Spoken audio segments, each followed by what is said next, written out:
السلام علیکم ناظرین، ایپیسوڈ 244 کے آغاز میں ہم دیکھتے ہیں عثمان صاحب اور بالا خاتون گھوڑے سے دوڑ لگانے کے بعد وہ دونوں ایک درخت کے نیچے کھڑے ہوتے ہیں۔ اتنے میں ہی ناظرین اگلے منظر میں ہم دیکھتے ہیں فوراً وہاں پر صوفیہ اپنے سپاہیوں کے ساتھ پہنچتی ہے اور کہتی ہے کہ عثمان، مجھے افسوس ہے کہ آج تمہارا حساب کا آخری دن ہے۔ عثمان صاحب کہتے ہیں کہ جب تک میں یہاں پر ہوں یہ ممکن نہیں، اور اتنے میں صوفیہ اپنے گھوڑے سے نیچے اترتی ہے اور فوراً اپنی تلوار میان سے نکالتے ہوئے کہتی ہے، عثمان، آج تم دونوں مرو گے۔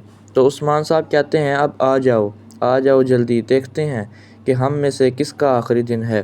یہ کہتے ہی ناظرین وہاں جنگل سے جے کتائے برہان دوران عثمان صاحب کے تمام سپاہی اس جنگل سے نکلتے ہوئے صوفیہ کو چاروں طرف سے گھیر لیتے ہیں۔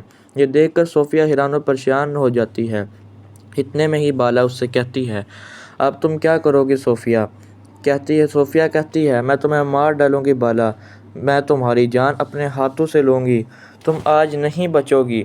سپاہیوں سے کہتی ہے، سپاہیوں حملہ کرو۔ یہ سنتے ہی ناظرین وہاں پر تمام سپاہی ایک دوسرے سے لڑنے لگتے ہیں۔ وہاں پر عثمان صاحب کے تمام سپاہی کافی بہادری کے ساتھ صوفیہ کے تمام سپاہیوں کو موت کے گھاٹ اتار رہے ہوتے ہیں۔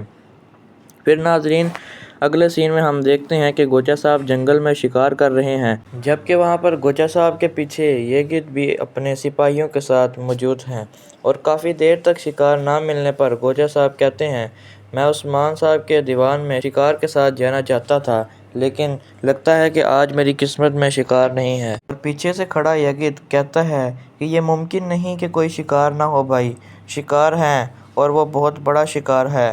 آگے پھر یگت اپنے تیر کمان لیتے ہوئے گوچا صاحب کی طرف نشانہ لگاتے ہیں، اور اپنے بھائی کی بات سن کر گوچا صاحب پیچھے مسکراتے ہوئے پیچھے مڑ کر دیکھتے ہیں، مگر یہ منظر دیکھ کر ان کی آنکھیں کھلی کی کھلی رہ جاتی ہیں۔ وہ غصے سے پوچھتے ہیں، یگت، یہ تم کیا کر رہے ہو؟ یگت کہتا ہے، آگے مت بڑھنا، آج آپ شکار ہیں اور میں شکاری ہوں بھائی۔ اتنے میں ہی گوچا صاحب کہتے ہیں، کیا تم مجھے مارو گے؟ مگر کیوں؟ آخر تم یہ گھنونا کام کیوں کرو گے؟ تو آگے یگت کہتا ہے، میں آپ کے سائے میں رہ کر تھک گیا ہوں، قبیلے میں ہر چیز میں میرا حق ہے، لیکن میرے پاس کیا کچھ بھی نہیں ہے۔ گوچا صاحب کہتے ہیں، اب پتہ چلا کہ میں نے اپنے ساتھ سام پال رکھا تھا۔ یگت اپنا تیر کھینچتے ہوئے کہتا ہے، میں آپ کو مار ڈالوں گا، مجھے میرا حق ملے گا۔ گوچا صاحب اپنا تیر کمان پھینکتے ہوئے کہتے ہیں، چلو مارو، مجھے مار ڈالو، غدار کہیں کے۔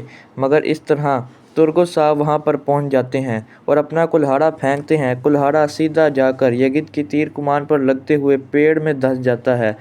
اتنی دیر میں یگت پیچھے مڑ کر دیکھتے ہیں تو ترگت صاحب کو وہاں دیکھ کر وہ کافی گھبرا جاتا ہے۔ کہتا ہے کہ ترگت غازی، یہ کیسے ہو سکتا ہے کہ تم اسی وقت یہاں پر کیسے آ سکتے ہو؟ ترگت غازی کہتے ہیں، تم بھیڑیے کے لباس میں لومڑی ہو، تمہارا راز اب کھل چکا ہے، تمہاری غداری اب سامنے آ چکی ہے۔ یگت کہتا ہے، سپاہیوں حملہ کرو، مگر وہاں پر سپاہی ترگت صاحب کے بجائے یگت پر ہی نشانہ لگاتے ہیں۔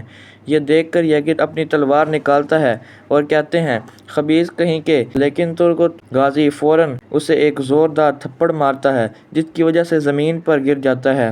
یگت اپنا تلوار زمین سے اٹھانے لگتا ہے تو اس کا سپاہی تلوار کو اٹھا لیتے ہیں اور وہ اپنا تیر کمان یگت کی طرف نشانہ لگاتے ہیں۔ ناظرین یہ دیکھ کر غدار یگت کے ہوش اڑ جاتے ہیں۔ اگر گوچا صاحب اس کی طرف بڑھتے ہوئے کہتا ہے، گوچا صاحب کہتے ہیں، اب سے تم میرے بھائی نہیں رہے، اب سے تم زہریلے سانپ ہو۔ یہ کہہ کر گوچا سردار یگت کو مارنے کی کوشش کرتے ہیں، لیکن ترگت غازی انہیں روک لیتے ہیں اور یہ کہتے ہیں، اس غدار نے صرف آپ کو دھوکہ نہیں دیا بلکہ گوچا صاحب، اس نے بازنطینیوں کا ساتھ دیا، تعاون کیا ان کے ساتھ، اور عثمان سردار کو بھی دھوکہ دیا ہے۔ آگے گوچا صاحب کہتے ہیں، میرا غدار بھائی، کیا تم نے یہ سب کیا؟ ترگت غازی کہتے ہیں کہ اب عثمان صاحب اس غدار کی سزا دیں گے۔ تو ناظرین آج کی ویڈیو میں بس اتنا ہی، امید کرتا ہوں آج کی ویڈیو آپ کو پسند آئی ہوگی۔ اگر اس طرح کی مزید ویڈیو چاہتے ہیں تو ہمارے چینل کو ضرور سبسکرائب کریں۔ اللہ حافظ۔